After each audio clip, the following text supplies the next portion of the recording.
Welcome back to the channel, everyone. Today is an absolutely insane day, and if you are anywhere near as invested in the show as we are, you are probably still trying to pick your jaw up off the floor.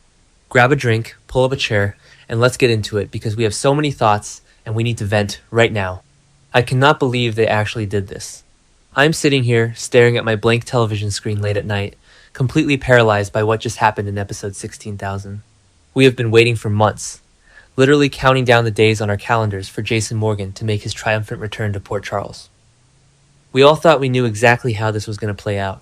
We expected the classic leather jacket wearing, gun toting hero to kick down the doors of Windermere, save the day with a spectacular rescue, and give Sonny that iconic nod of solidarity. But no. The writers decided to completely rip our hearts out, stomp on them, and throw them into the harbor. I am so emotionally exhausted, but I'm also weirdly exhilarated. Wait, I'm getting ahead of myself. Let me just take a breath and break down this absolute masterpiece of a disaster. Okay, back to the point. Let's talk about that highly anticipated entrance at Windermere. The atmosphere was so thick you could cut it with a knife. Sonny is standing there, right in the middle of this massive, chaotic mess, with his impending war against Jen Sidwell, looking like he's about to lose everything. And then, out of the shadows, steps Jason. For a split second, I cheered. I literally yelled at my screen. I thought, yes, the enforcer is back. Sonny's right-hand man is here to clean house. But then the camera zoomed in on Steve Burton's face, and my stomach just dropped into my shoes. There was no recognition. There was no warmth. There wasn't even that cold, calculating assassin stare that we all know and love. It was just blank. He looked at Sonny Corinthos, the man he has bled for, killed for, and died for over the last 3 decades, like he was a complete and total stranger. I'm sorry, but Maurice Benard deserves an Emmy for the look on Sonny's face in that exact moment. You could physically see the realization hitting him like a freight train. Decades of friendship, decades of surviving mob wars, shootouts, kidnappings, and betrayals just completely wiped away. Sonny's entire foundation is built on the fact that Jason Morgan always has his back. Jason is the one constant in Sonny's incredibly chaotic life. And to see Sonny standing there, completely stunned and devastated, realizing that his brother-in-arms doesn't even know his own name, it was genuinely hard to watch. I have been watching since 2015, and I have seen Sonny lose a lot of people, but losing Jason's mind might actually be worse than losing his life. And let's talk about the timing of this, because it is absolutely catastrophic for Sonny. He is right in the middle of trying to orchestrate this massive, high-stakes plan to take down Jen Sidwell. We all know Sonny has been relying on the idea that Jason would eventually come back and be his ultimate weapon. Sonny's plans have officially fallen into total chaos. He doesn't have his enforcer. He doesn't have his strategist.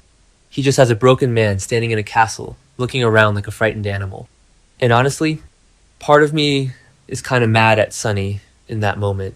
Because even as he's realizing Jason's memory is gone, you can see the panic in Sonny's eyes about his business. Like, your best friend is standing in front of you completely hollowed out, and you're stressing about Sidwell?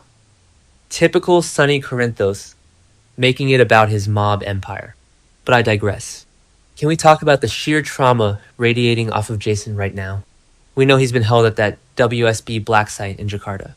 We know he took the fall for Rocco Falconeri shooting Ross Cullum, because Jason is quite literally the most self-sacrificing human being on the planet. But we didn't fully comprehend the conditions he was kept in. The psychological scars on this man are so heavy, they are practically suffocating him. He doesn't know who he is. He doesn't know what he's done. He just knows that everywhere he goes in Port Charles, people are going to look at him with this overwhelming mixture of massive expectation and pure terror. Imagine waking up and having no idea who you are, but every person you meet either expects you to save their life or expects you to put a bullet in them. That is the reality Jason is facing right now. He is a blank slate, but the world around him has this massive, bloody history written out for him. I mean, how is he supposed to cope with that? He's looking at Sonny, looking at the people in Windermere, and he is just entirely lost. The emptiness in his mind is terrifying. It's not just amnesia, it is a complete erasure of his soul. And it hurts so much to see him like this. Steve Burton is playing this vulnerability so perfectly. We are so used to Stone Cold, but this isn't Stone Cold. This is a ghost. And then, oh my god. Then we get to Carly.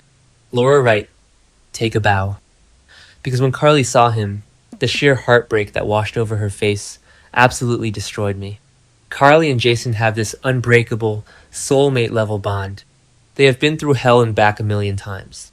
Carly has mourned this man so many times, I've lost count. She finally gets him back, she finally sees him breathing and standing in front of her, and he doesn't know her. The man who has loved her, protected her, and understood her better than anyone else in the world looks at her with nothing but confusion. Carly's devastation was so palpable I was literally sobbing on my couch. She wanted to throw her arms around him, but she couldn't, because to him, she is just some crying blonde woman he has never met. I can't handle this angst, you guys. I really can't. But the absolute kicker of the entire episode, the moment that made me want to throw my remote at the television, was Jack Brennan delivering the medical diagnosis. Why is Brennan the one delivering this news? I know he's got all these WSB connections, but hearing it from him just made it feel so much more sinister. Brennan flat out says that Jason has suffered severe brain damage, total amnesia. The memories aren't just repressed, they might be physically gone. Am I the only one who sees the massive, glaring irony here? I mean, we have to talk about the history of the show for a second. Remember 1995? Remember Jason Quartermain getting into that car with a drunk AJ?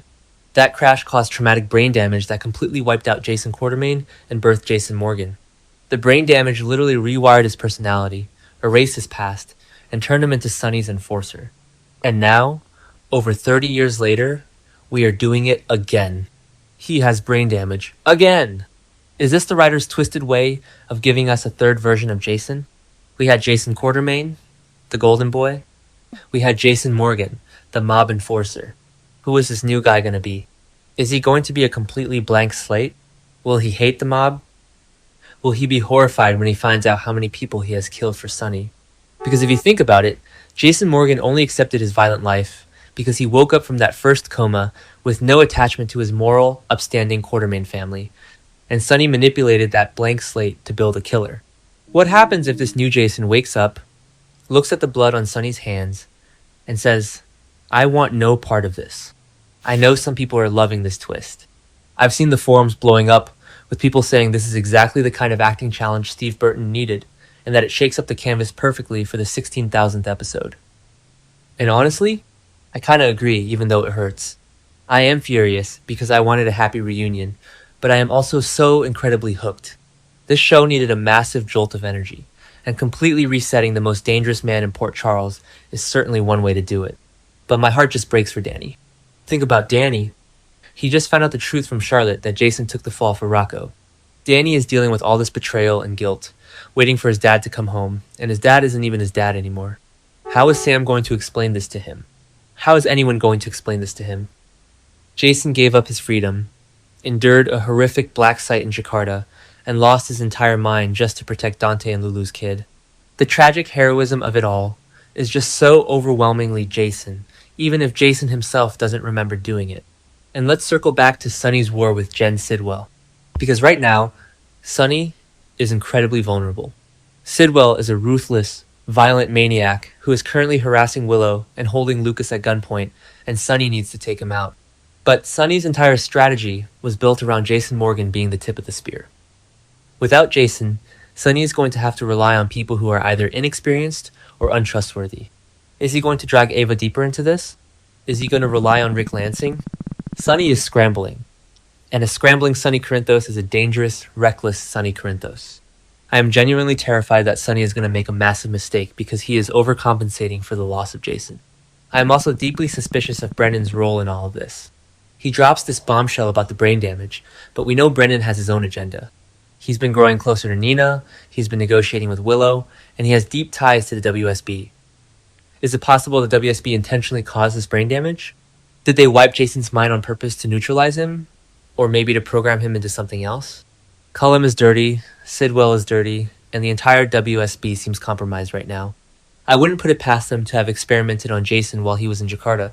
If this amnesia isn't an accident but a deliberate act of sabotage, Sonny and Carly are going to burn the world down to get revenge. Let's talk about Carly's next steps, because we all know Carly Spencer does not just sit down and accept defeat. She is a fighter. When she loves someone, she fights for them with every fiber of her being. I can already see her marching into General Hospital, demanding that Kevin Collins or Portia Robinson or whoever is available run every single scan imaginable on Jason's brain. She is not going to just take Jack Brennan's word for it. She's going to turn over every stone, consult every specialist, and probably break a few laws in the process to try and spark Jason's memory. Remember when she tried to force his memories back years ago? She is going to drag him to the bridge, she's going to drag him to the Metro Court, she's going to replay every significant moment of their lives until something, anything, clicks in his head. But what if it doesn't? What if pushing him only drives him further away? That is the tragedy I am dreading the most. And how is this going to impact the rest of the canvas? Think about it. With Jason out of commission as Sonny's enforcer, the power dynamic in Port Charles is going to shift drastically. Ava Jerome is already getting tangled up in Sonny's mess with Sidwell, and now she might have to step up in ways she didn't anticipate. And what about Nina? She's getting cozy with Brennan, the very guy who seems to hold the keys to Jason's medical condition. If Carly finds out that Nina is romantically involved with the man who might know more about Jason's brain damage than he's letting on, the Carly versus Nina war is going to explode all over again. We thought we were done with that feud, but this show loves to reignite that fire, and honestly, I am kinda here for it if it means Carly goes scorched earth on the WSB. Also, can we just take a moment to appreciate the sheer audacity of doing this on the 16,000th episode?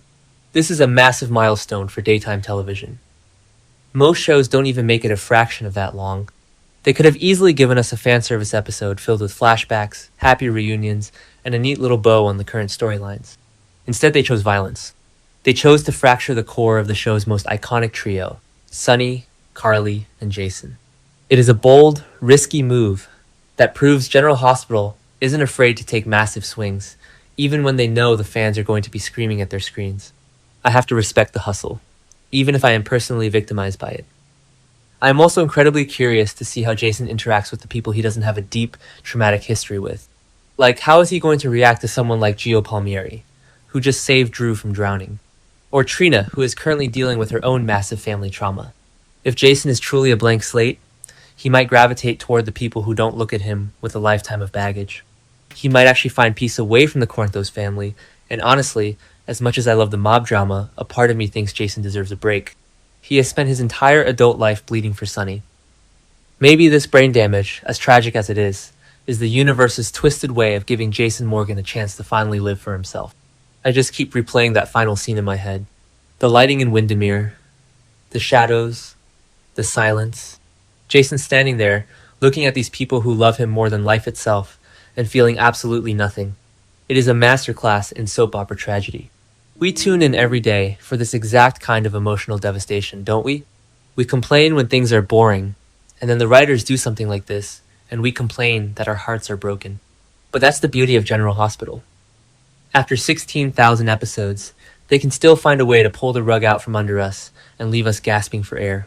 Okay, I really need to wrap this up before I write a whole novel, but I just have so many feelings. I am exhausted, I am stressed, and I am completely obsessed with where this is going. If you are reading this, please tell me you are feeling the exact same way. We have to stick together to get through this storyline. Do you think Jason's memories will ever come back? Or is this a permanent reset? Do you think Sonny is going to completely lose his grip on the mob without Jason to ground him? And what about Carly? Is she going to try to force his memories back? Or is she going to have to fall in love with a completely new version of the man she thought she knew? Please tell me I'm not the only one losing my mind over this. I am going to be obsessively refreshing the spoiler pages for the next 2 weeks because I cannot handle the suspense. They really did it. They really brought Jason back just to take him away from us all over again. I'm going to go cry into my pillow now. Drop your thoughts, your theories, and your emotional support in the comments because we are all going to need it to survive this summer in Port Charles.